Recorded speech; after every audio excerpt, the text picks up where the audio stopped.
Ölkəmizə yeni test gətirilib. Bu test vasitəsilə xanımlar çox asanlıqla hər hansı bir axıntının dölyanı su olduğunu və yaxud da sidik qaçırması olduğunu dəqiqliklə biləcəklər.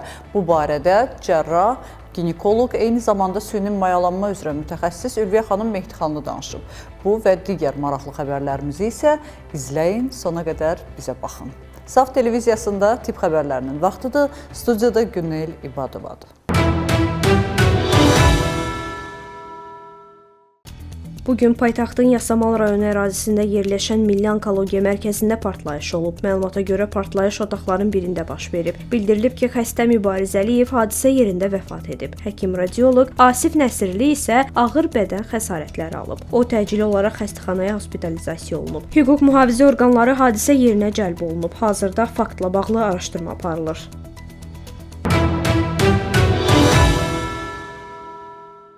Ginekoloqlarla canlı söhbətimiz zamanı izləyicilərin ən çox verdiyi suallardan biri də budur. Doktor, çox narahatam, axıntılarım var, bilmirəm, dölyanı sudur, yəni gələcək övladımın ətrafındakı su mu azalır, yoxsa sadəcə başqa bir sadə axıntıdırmı? Sən demə, bunu müəyyən eləmək üçün xüsusi bir test var imiş və bu barədə də Ülviyə xanım Mehdixanlı danışır. Cərrah, mama ginekoloq, eyni zamanda süni mayalanma uzmanı çox detallı şəkildə bu testin istifadəsindən və cavablarının necə alınmasından da ətraflı danışıb. Gəlin birlikdə baxaq.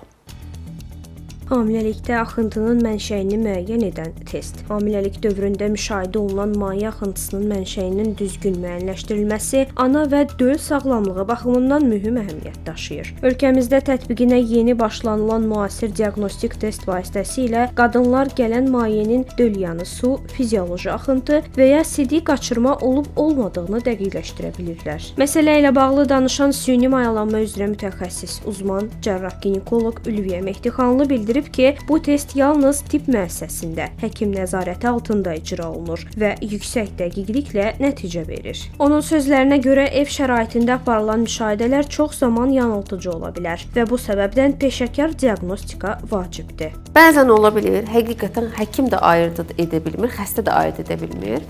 Məsələn, sudurmu, yoxsa axıntıdırmı? Miqdar olaraq biraz daha çoxdur. Xəstə deyir ki, bugün biraz daha çox oldu, alt paltarım islandı falan. Onda biz anneşur testi edirik. Mesela oradan şey alırıq, o sudan var ya, vaginadan alırıq. Bu şeydir də, çubuğu iləndir. Sonra biz bunun içine koyuruq, çeviririk 20 dəfə. Eyni bu damlatmaq var ya, damladırıq, bir 3 damla, sonra gözləyirik. Test pozitif mi çıxır, negatif mi çıxır? Pozitiv çıxanda deyirik, hə, həqiqətən bu xəstənin suyu gəlibdir. Ayırt edə bilmədiyimizdə və ya erkən həftədə məsələ. Mütəxəssis eyni zamanda hamilə qadınlara hazır gigiyenik bezlərdən istifadəyə ehtiyatla yanaşmağı tövsiyə edir. Qeyd olunur ki, bəzi hallarda axıntının xarakteri və mənşəyi parça əsaslı vasitələrdə daha aydın müşahidə oluna bilir ki, bu da ilkin qiymətləndirmək üçün əhəmiyyətlidir.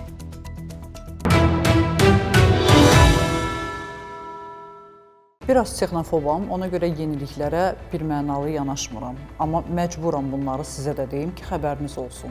Alimlər 3 mərhələli beyin yarada bilib.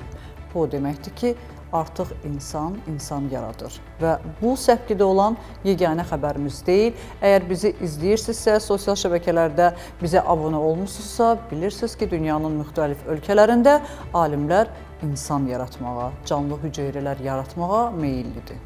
Düşünürəm ki, yeni bir insan yaratmağı bacarmaq, yeni bir canlı yaratmağa müvəffəq olmaq biraz da bizim bu həyatımızın mərhələli şəkildə sonlandırılması olacaq. Bu barədə fikirlərinizi sosial şəbəkələrdə bizə yazın. Canlı neyronlardan ağıllı sistem yaradılıb. Amerika Birləşmiş Ştatlarının Princeton Universitetinin alimləri elmdə yeni mərhələ hesab olunan innovativ texnologiya təqdim edib. Tədqiqatçılar canlı neyronlarla elektronikanı birləşdirən 3 ölçülü biogibrid beyin sistemi yaradıb. Yeni model əvvəlki beyin çipləri texnologiyalarından fərqli olaraq həcmli və elastik quruluşa malikdir. Sistem mikroskopik metal naqillər və elektrodlardan ibarət tor üzərində qurulub və bu strukturun üzərində üzərində on minlərlə neyron yetişdirilərək vahid şəbəkə formalaşdırılıb. Hazırlanan biohibrid sistem neyronların elektrik aktivliyini həm qeydə almağa, həm də stimullaşdırmağa imkan verir. Alimlər 6 aydan çox müddətdə hüceyrələr arasındakı əlaqələrin necə inkişaf etdiyini və gücləndiyini müşahidə edib. Təlim prosesi elektrik impulsları vasitəsilə sinapsların gücləndirilməsi və zəifləməsi ilə həyata keçirilib. Aparılan sınaqlar göstərib ki, sistem məkan və zamanı ayırd etməyi öyrənərək müxtəlif elektrik ardıcıllıqlarını düzgün tanıyır.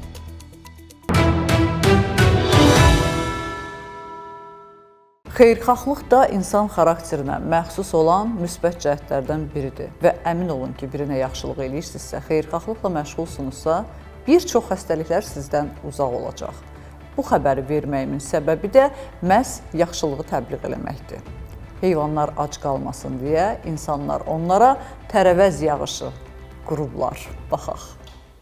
Avstraliyada meşə yanğınlarından zərər çəkmiş və çətin əlçatan ərazilərdə yaşayan heyvanlar üçün qeyri-adi yardım aksiyası həyata keçirilib. Milli Parklar və Vəhşi Təbiətin Qorunması Xidməti tərəfindən təşkil olunan təşəbbüs çərçivəsində heyvanlara qida helikopterlər vasitəsilə çatdırılıb. Yanğınlar nəticəsində təbii qida mənbələri məhv olduğu üçün rəsmi qurumlar alternativ həll yolu tapmağa məcbur qalıb. Bu məqsədlə helikopterlərə tonlarla tərəvəz, əsasən yerkökü və şirin kartof yüklənərək havadan müxtəlif ərazilərə səpilib. Məqsəd xüsusilə dağlıq zonalarda yaşayan heyvanların aclıqdan qorunması olub. Sosial şəbəkələrdə təşəbbüs geniş maraq doğurub. İstifadəçilər bu addımı müsbət qiymətləndiriblər.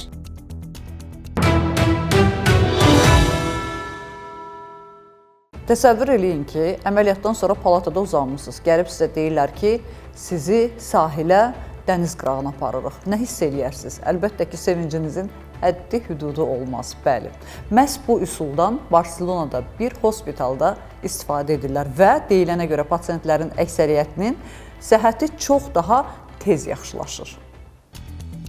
Unikal müalicə üsulu. Pasientlər yataqda sahilə aparılır. İspaniyanın Hospital del Mar xəstəxanasında tətbiq olunan maraqlı təşəbbüs pasientlərin diqqətini cəlb eləyib. Tibb bacıları yatağa bağlı xəstələri xüsusi vasitələrlə sahilə apararaq onların təmiz hava, günəş şüaları və dəniz səslərindən faydalanmasına şərait yaradır. Bu sadə, lakin təsirli yanaşma pasientlərin emosional vəziyyətinə müsbət təsir göstərir. Mütəxəssislər bildirir ki, açıq havada vaxt keçirmək stres səviyyəsini azaltmaqla yanaşı, ümumi əhval-ruhiyyəni yaxşılaşdırır. Elmi araşdırmalar da göstərir ki, təbiətlə təmas sağalma prosesini sürətləndirir və psixoloji rahatlıq artırır. Təşəbbüs nəticəsində xəstələr xəstəxana mühitindən qısa müddətlikdə olsa uzaqlaşaraq özlərini daha rahat hiss edir. Bu isə həm onların psixoloji durumuna müsbət təsir edir, həm də ümumilikdə müalicə prosesinə daha pozitiv yanaşma formalaşdırır.